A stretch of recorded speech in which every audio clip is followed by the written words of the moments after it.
YouTube জগতে এত বড় পরিবর্তন আর এরকম রুলস আর কখনো আগে দেখা যায়নি। যাদের চ্যানেল মনিটাইজের আওতাভুক্ত হয়েছে বা যারা ভিডিও বা কন্টেন্ট তৈরি করে আপলোড দিচ্ছেন বা অন্যের ভিডিও তৈরি করে কন্টেন্ট দিচ্ছেন তাদের জন্য সুখবর বা দুঃখবর দুটোই আছে।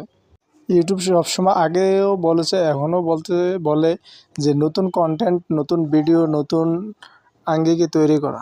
একটা ভিডিওর কোয়ালিটি ভালো, ভিউজ বেশি, সাবস্ক্রাইবারও বাড়ছে, ওই ভিডিও বারবার দিবেন তা হবে না।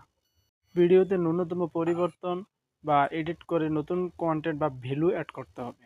অটো জেনারেটর ভিডিও সফটওয়্যার দিয়ে বা বিভিন্ন অ্যাপ দিয়ে যে ভিডিওগুলো বানাবেন তার ভিডিওর মাঝে যে কোয়ালিটি বা কোনো একটা ভ্যালু বা কোনো একটা ইঙ্গিত এরকম কোনো দিক নির্দেশনা বা কিছু যদি না থাকে ওই ভিডিওটা বা ওরকম ভ্যালুলেস ভিডিও, একই ধরনের মোটিভেশনাল বা একই টাইপের বা ওই এক ধরনের নিরামিষ তরকারি আর কি, বা প্রতিদিন আমরা যে একই তরকারি খাইতে যেমন ভাল লাগে না, এরকম ইউটিউবে একই ধরনের স্ক্রিপ্ট বা একই ধরনের ফরম্যাট বা একই টাইটেল লিখে একই জিনিস বারবার দিবেন।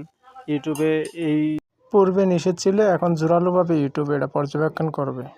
বিভিন্ন সফটওয়্যার বা অ্যাপস দিয়ে যে সকল ভিডিও বানায় বা ভিডিওর কোনো ভ্যালু থাকে না, লাইট আকারে যেসব ভিডিও বোবার মতো বসে বানায় তা হবে না।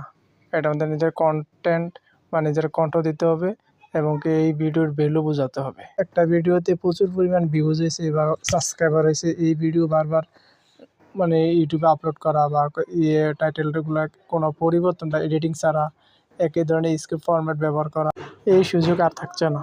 আমরা যারা লোভ ভিডিও বানাই 20 সেকেন্ড বা 10 সেকেন্ড বা 4 সেকেন্ডের ভিতরে, দেখা গেছে যে অ্যাট্রাকশনমূলক, ভয়মূলক ওরকম ভিডিওতে কোনো বারবার দেওয়া বা একাধিক লোকে দেওয়া বা একটা ভিডিও বারবার নকল করে দেওয়া, সব কিছু ভয়েস বা কন্টেন্ট ঠিক আছে, ওরকম ভিডিও ইউটিউবে আর চলবে না। একই ভিডিও, একই ভয়েস, একই টাইটেল দিয়ে বারবার দেখেছে সাবস্ক্রাইব বেশি হয়েছে, ভিউজের পরিমাণ বেশি, ওই ভিডিও বারবার দেওয়া, এমনটা হয়তো আর পারা যাবে না। এআই দিয়ে ভিডিও বানানো যাবে, তবে এটার মধ্যে কোয়ালিটি থাকা লাগবে, ভয়েস ওভার থাকা লাগবে বা কন্টেন্ট তৈরি করা লাগবে বা কোনো গল্প থাকা লাগবে।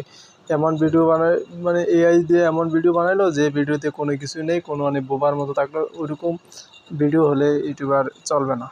সর্বোপরি মোট কথা হলো এমন যে নতুন কন্টেন্ট বা নতুন ইউটিউবারদের জন্য যে নতুনভাবে নতুন কিছু সব কিছু তৈরি করতে হবে, ইউটিউবটা এমনটাই চায়। পুরাতন জিনিস একজনের আরেকজনে এমনটাও যাতে না হয়।